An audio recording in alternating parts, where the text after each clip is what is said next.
अस्सलाम वालेकुम नाज़रीन, प्रोग्राम हम हैं नौजवान के साथ मैं हूं अंबर ज़ुबैर और आप देख रहे हैं 99 न्यूज़ चैनल। जी हां, यूथ, हमारी यूथ जो कि हमारे पाकिस्तान का फ्यूचर है, लेकिन उसी के साथ साथ हमें चाहिए कि हम अपने फ्यूचर को ब्राइट करें, यानी कि हमारी यूथ को ब्राइट करें, उन्हें प्रमोट करें। हमारे पास ऐसे कीमती असासे मौजूद हैं जो कि हमारी यूथ के लिए काम कर तो रहे हैं और साथ साथ उन्हें आगे भी बढ़ा रहे हैं। लेकिन उनसे मिलवाने से पहले मैं चाहूँगी कि आप 99 न्यूज़ चैनल की तरफ से तैयार करदा डॉक्यूमेंट्री पर एक नज़रसानी कीजिए।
तो मुझे उम्मीद है कि आपने डॉक्यूमेंट्री देखने के बाद उसको ज़रूर पसंद भी किया होगा। तो बगैर वक्त ज़ाया किए आइए मिलवाते हैं हमारे आज के नौजवान जो कि वाकई में नौजवान कहलाने के हकदार भी हैं और लायक भी हैं। आइए आपकी मुलाकात करवाते हैं सिहान इंतखाब आलम साहब से।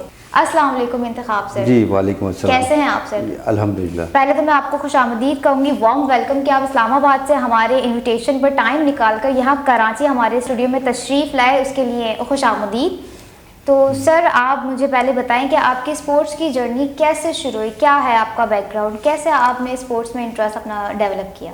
जी सबसे पहले तो मैं शुक्रिया अदा करता हूँ 99 चैनल का जिन्होंने मुझे इतनी इज़्ज़त बख्शी।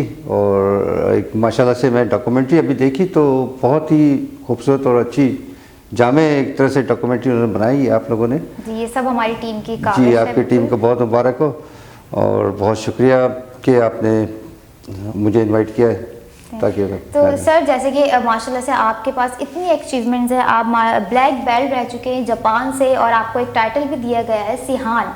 तो व्हाट इज़ सिहान, ये क्या होता है आप ज़रा बताएंगे हमें?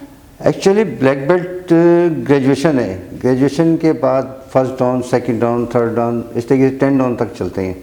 तो 5th डाउन जो होता है अब उसको एक टीचर्स की कैटेगरी कह सकते हैं कि टीचर्स जैसे प्रोफेसर्स होते हैं, लेक्चरर होते हैं, सेकेंडरी स्कूल के होते हैं। तो इस तरह से इस वक्त प्रोफेसर लेवल पे इस वक्त हम अपने थीसिस खुद ही दे सकते हैं और ख़ुद ट्रेनिंग करा रहे हैं।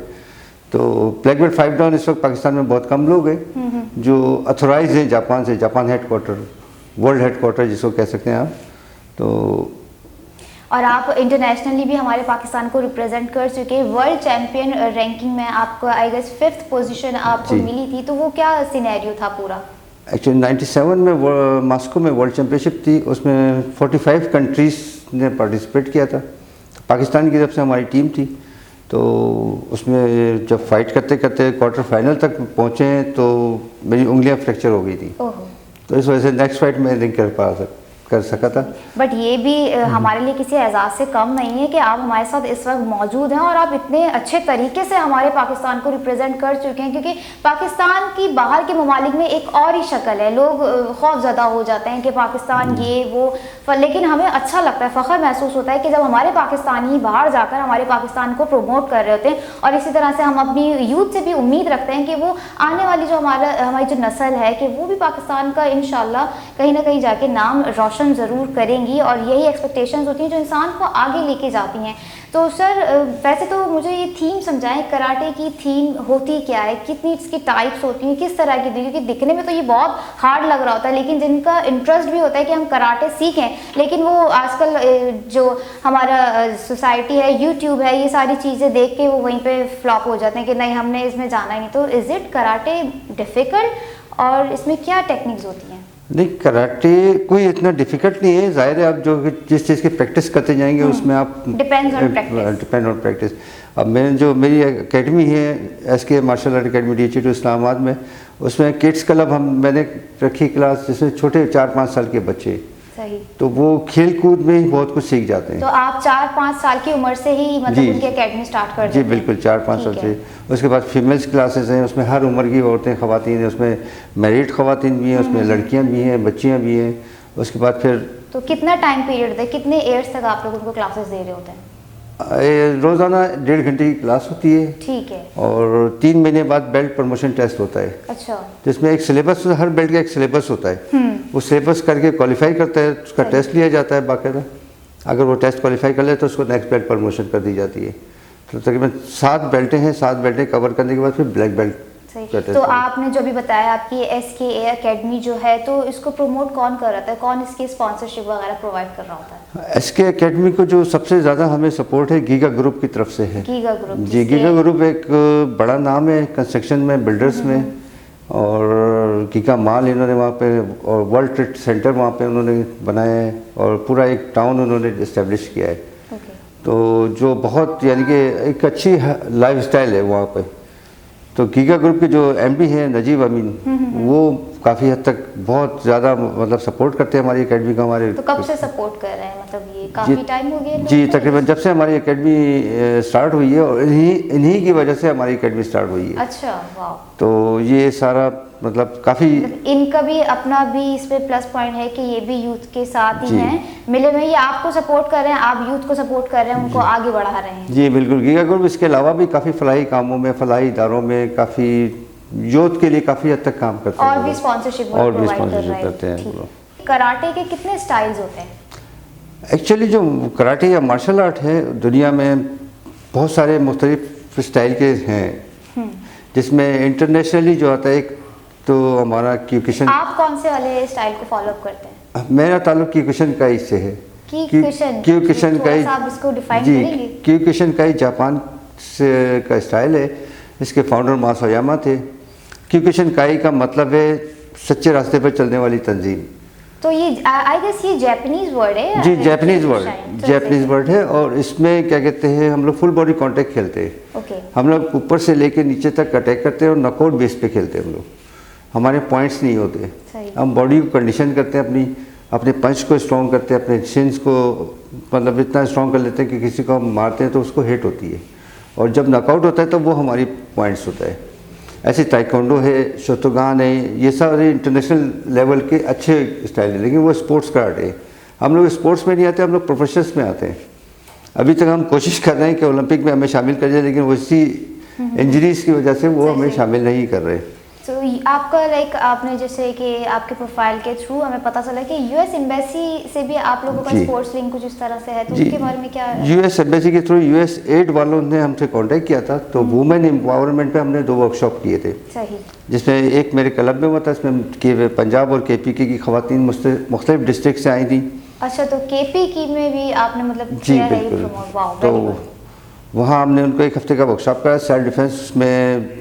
ख़वातीन को स्पेशली जो आजकल के हालात हैं उसके ऊपर हमने उनको पूरा ब्रीफ किया था, अवेयरनेस दी, उसके अलावा उनको टेक्निक्स बताई सेल्फ डिफेंस की। तो कभी कराची में इस तरह के आपने दिए हैं? जी, कराची में। उसके बाद सिंध और बलूचिस्तान की ख़वातीन का कराची में हमने वर्कशॉप किया था पूरा, और उसको मैं ही लीड कर रहा था। अच्छा। तो उसमें सारी यानी कि जो मेन चीज़ है ना ख़वातीन में, जो कॉन्फिडेंस देना होता है, जो अवेयरनेस है कि किस तरह से करना चाहिए, और कोई अचानक सिचुएशन आ जाए तो उसको किस तरीके से हैंडल करना चाहिए। तो अभी तो जैसे आपके SKA आपने मुझे बताया कि एकेडमी, इसके अलावा भी आपका कोई और स्पोर्ट्स कॉम्प्लेक्स बनाने का इरादा है? जी बिल्कुल, ये गीगा ग्रुप हमें एक इंशाल्लाह स्पोर्ट्स कॉम्प्लेक्स बना के दे रहा है, इंशाल्लाह बहुत जल्दी उसकी इनॉग्रेशन हो जाएगी। ठीक है। तो उसमें हम पूरा एक सिस्टम मैं बना रहा हूँ, उसमें बच्चों का सिस्टम अलग होगा, उस पर किड्स के हवाले से होगी सारी, उस फुटबॉल एकेडमी भी है, साथ में हमारी क्रिकेट यूथ एकेडमी के है। लिए क्या उसमें फैसिलिटीज प्रोवाइड की जाएंगी? यूथ के लिए है मतलब जो अंडर 18 होंगे, इस तरह के जो जी, जो उनमें- शौकिया होते हैं, जो पैशन में बहुत आके स्पोर्ट्स को ज्वाइन तो कर लेते हैं, लेकिन फिर वो एक दो क्लासेस में ही आके कहते नहीं इट्स डिफिकल्ट, हम नहीं कर सकेंगे। नहीं, उनको स्टेप बाय स्टेप हम लेके चलते हैं। सही। मतलब पहले सिंपल एक्सरसाइज है, फिर कुछ खेल कूद है, कुछ चीज़ें ऐसी होती हैं जिसमें बच्चों का इंटरेस्ट आता है। फिर उस फाइट की तरफ डायरेक्ट नहीं ले जाते हैं, क्योंकि फाइट अगर पहली दफ़ा में ले जाएंगे तो वो इंजरी होगी तो वो दिल बर्दाश्त हो जाते हैं। सर मैं आपसे एक चीज़ ज़रूर पूछना चाहूँगी, मुझे ये बताएं कि फिजिकल फिटनेस कितनी इंपॉर्टेंट है स्पोर्ट्स के लिए? फिजिकल फिटनेस हर स्पोर्ट्स के लिए बहुत ज़्यादा ज़रूरी है, और नॉर्मल लाइफ के लिए भी फिजिकल फिटनेस बहुत ज़रूरी है। लेकिन कराटे में जिस तरीके से हम अपनी बॉडी को कंडीशन करते हैं, बहुत हार्ड एक्सरसाइजेज हैं। मतलब आपका कोई ऐसी 2-3 ट्रिक्स बताएं कि कोई जो प्लेयर हो वो किस तरह से अपने आप को आम रूटीन में फिट रख सकता है? सिंपल, आप सुबह रनिंग करें। रनिंग करें, सिंपल, सबसे बेहतरीन एक्सरसाइज सिंपल रनिंग। अगर नहीं कर सकते तो वॉक। सही। लेकिन रनिंग करने से आपका एक तो स्टेमिना बनता है, पूरी बॉडी मूव करती है, और विल पावर आपका स्ट्रांग होता है। रनिंग की क्वालिटी के वो आपका विल पावर स्ट्रांग करेगी आपको। तो सर मैं जानना चाहूँगी कि जैसे कि आपका करियर जो स्टार्ट हुआ वो बैंकिंग से स्टार्ट हुआ, देन आप स्पोर्ट्स में आए, तो बैंकिंग का टाइम पीरियड आपका कैसा रहा था? कैसे आपने सोचा कि पहले आपने बैंकर ही बनना है, देन आप ये स्पोर्ट्स में आएंगे? एक्चुअली मैं जो स्टार्ट हुआ था कराटे पहले स्टार्ट हुआ है मेरा। अच्छा। PIA बॉयज स्काउट से मैंने शुरू किया था कराटे, और उसके बाद पाकिस्तान नेवी SSG को ज्वाइन किया। उन्होंने मुझे ऑफ़र किया, तो उनके SSG के जो कमांडोज होते हैं उनको मैं ट्रेनिंग देता रहा हूँ। तो आपने उन कमांडोज को भी ट्रेनिंग जी, दी है? ट्रेनिंग देता रहा हूँ। उसके अलावा नेवल एकेडमी में कितने साल तक आपने उनको तकरीबन ट्रेनिंग? 9 साल तक मैं नेवी में रहा हूँ। तो पाकिस्तान नेवल एकेडमी में कैडेट्स को ट्रेनिंग दी। उसके बाद पाकिस्तान मेरीन्स जो है वो काफ़ी उनको ट्रेन तो किया अभी है। नेवी से कोई आपका कांटेक्ट या कोई लिंकअप है वो, या भूल गए अपने टीचर? नहीं, बिल्कुल। अभी भी मैं आया था तो वो बुला रहे थे सारे लड़के इस वक्त, क्योंकि उनकी जो भी पासिंग आउट होती है या कोई भी प्रोग्राम होता है तो मुझे इनवाइट करते हैं, तो मैं उनका टेस्ट भी लेता हूँ अक्सर आके। स्पेशली वो मुझे वहाँ से बुलाते हैं, तो मतलब वो काफ़ी याद रखते हैं अभी तक। सही, जाहिर सी बात है, उस्ताद को कौन भूल सकता है जो है एक कचरे जैसी चीज़ को एक सोने में तब्दील कर देते हैं। तो सर बैंकिंग करियर आपका कितने साल पहले शुरू हुआ? बैंक मैंने अलाइड बैंक ज्वाइन किया 96 में। सबसे पहले आपका बैंक जो है अलाइड बैंक जी, और ये स्पोर्ट्स बेस पे ही मैंने ज्वाइन किया था, कराटे की बेस पे। स्पोर्ट्स की टीम बनी थी। सही। तो लेकिन फिर थोड़ी स्टार्टिंग से ही आपका इंटरेस्ट जो है स्पोर्ट्स को लेकर ही था, वो तो फिर आप बैंक में आ गए, देन आपने नेवी SSG में कमांडोज को ट्रेनिंग दी। जी बिल्कुल। फिर उसके बाद जब बैंक में ज्वाइन किया तो फिर ये भी एक चैलेंज है, तो उसको भी देखा जाए। तो फिर काफ़ी हद तक ब्रांच तो बैंक में आप स्टिल हैं या जी नहीं, मैंने 5 इयर्स पहले तकरीबन रिज़ाइन कर दिया था। सही। तो बैंक में मैं रहा हूँ, तकरीबन ब्रांचेस में रहा हूँ, तो वहाँ पे क्या कहते हैं एज ए मैनेजर मैंने अपनी सर्विसेज दी हैं। तो कराटे वाले या स्पोर्ट्स वाले जो है ना वो हर काम कर सकते हैं। बिल्कुल, नो डाउट। आप खेल के साथ साथ हम हर फील्ड में हम कॉन्फिडेंस के साथ उसको कवर कर सकते हैं। सर रही बात जहाँ पे पहचान की, तो मैं पूछना चाहूँगी आपसे कि देखा जाता है हमारे यूथ के आजकल के जो कॉन्फिडेंस लेवल है वो उस तरह का नहीं है जो पहले एक हुआ करता था एक टाइम पीरियड में, कि नहीं हमें ये भी करना है, ये भी करना है। लेकिन टेक्नोलॉजी ने इतना बाउंड करके रख दिया है ना, बस वो एक कमरे में अगर देखा जाए तो सेल फोन होता है या लैपटॉप होता है, वो उसी में अपना वक्त ज़ाया कर रहे थे। तो कोई कॉन्फिडेंशियल एक्टिविटी उनमें नहीं होती, तो किस तरह से उन लोगों को अपना कॉन्फिडेंस लेकर आना चाहिए? जी, बहुत अच्छा सवाल किया आपने। जो मैं अपनी एकेडमी का जो मेरा अपना ज़ाती मिशन भी एक तरह से आप समझ लें उसको, जो मेरी क्लास में बच्चे होते हैं उनको मैं बाकायदा लीडरशिप और कॉन्फिडेंस के ऊपर बहुत ज़्यादा फोकस करता हूँ। फिर आजकल आपने देखा होगा जो बच्चे हैं या कोई भी हो मोबाइल एडिक्ट हो गए सारे, तो इसके लिए मैं एक प्रोग्राम भी इंशाल्लाह यहाँ से जाके अभी शुरू करने लगा हूँ, behaviour therapy via martial art.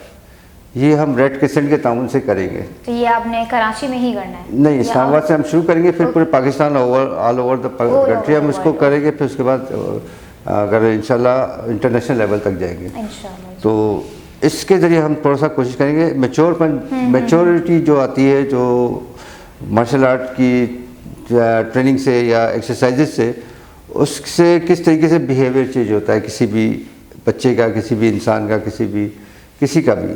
तो इस मिशन पे अभी हम प्रोजेक्ट पे काम कर रहे हैं। तो इंतखाब सर, आप इतना फील्ड में आके काम कर रहे हैं, हमारे यूथ के लिए काम कर रहे हैं, हमारे पाकिस्तान के लिए काम कर रहे हैं, तो हुकूमत की तरफ से आपको क्या सहूलियात मैसर है? अनफॉर्चुनेटली इस वक्त गवर्नमेंट इस फील्ड में कोई काम नहीं कर रही है। सिर्फ क्रिकेट है जो जिसके ऊपर स्पोर्ट्स फोकस किया हुआ है गवर्नमेंट ने। बाकी मार्शल आर्ट हो गया, बॉक्सिंग हो गई, हॉकी भी बिल्कुल डाउन है इस वक्त, और जितने भी दूसरे गेम्स हैं वो गवर्नमेंट की कोई भी सरपरस्ती नहीं है इसमें। इस तरह से आपको सपोर्ट नहीं कर रही है। तो हमारे पास, जैसे मैंने आपको बताया कि हमें गीगा ग्रुप सपोर्ट करता है, इस तरीके से प्राइवेट स्पॉन्सर्स हैं जो हमें लेके चलते। गवर्नमेंट स्पॉन्सर नहीं करती किसी भी मौके पर। हुकूमत को भी चाहिए कि वो इस तरह के लोगों को अप्रोच करे, उनके साथ खड़ी हो, ताकि हुकूमत को क्या है, हमारे पाकिस्तान को फ़ायदा है, किसी को फ़ायदा नहीं, हमारे पाकिस्तान को फ़ायदा होगा, हमें फ़ायदा होगा, हमारी आवाम सुकून में रहेगी, हम प्रमोट होंगे, साथ साथ हमारा पाकिस्तान भी प्रमोट होगा। लेकिन कह सकते हैं कि क्या कहा जा सकता है इस हुकूमत को कि इस तरीके के जो हीरो होते हैं उन लोगों को वो प्रमोट ही नहीं कर रही होती, उन लोगों को वो सपोर्ट ही नहीं कर रही होती जिस तरह से उनको करना चाहिए। तो सर शुक्रिया करूंगी मैं आपका कि आप इस्लामाबाद से टाइम निकाल के हमारे स्टूडियो 99 न्यूज़ चैनल पर तशरीफ़ लाए हमारे दावतनामे पे। तो जाते जाते मैं एक आपसे मैसेज लेना चाहूँगी हमारी यूथ के लिए, जो कि हमारी यूथ के लिए ज़िक्र लम्हियात है। तो आप क्या मैसेज ऐसा देना चाहेंगे जिसे सुन के किसी एक पर कोई असर पड़ जाए, हो सकता है उसकी ज़िंदगी बदल जाए? यूथ के लिए तो इस वक्त ये मैसेज मेरी तरफ से जो है वो ये है कि कॉन्फिडेंस के साथ और एतमाद के साथ अपना काम शुरू करें। कोई भी काम हो, कोई भी स्पोर्ट्स हो, आपके अंदर बहुत सारी चीज़ें मौजूद हैं, आप उनको शेयर करें या किसी भी जगह उसको निकालें बाहर, अपनी सलाहियतों को निकालें। अगर आपको कॉन्फिडेंस मिलेगा, आप मोटिवेट करें एक दूसरे को और आगे बढ़ें, बस पीछे ना देखें, आगे बढ़ें और इंशाल्लाह कामयाबी मिलेगी आपको। Thank you so much sir कि आप अपना टाइम निकाल कर यहाँ पर आए और आपने जो इतना अच्छा मैसेज दिया हमारी यूथ को कि आगे बढ़े। मैं भी चाहूँगी अपनी यूथ को कि मैं उनको आगे बढ़ना देखना चाहती हूँ, बढ़ते रहे और अपने पाकिस्तान का नाम रोशन करें। ये थे हमारे नाज़रीन आज के मेहमान, आज के नौजवान। तो अगले नौजवान तक के लिए दीजिए अमर ज़ुबैर को इजाज़त। अल्लाह हाफ़िज़।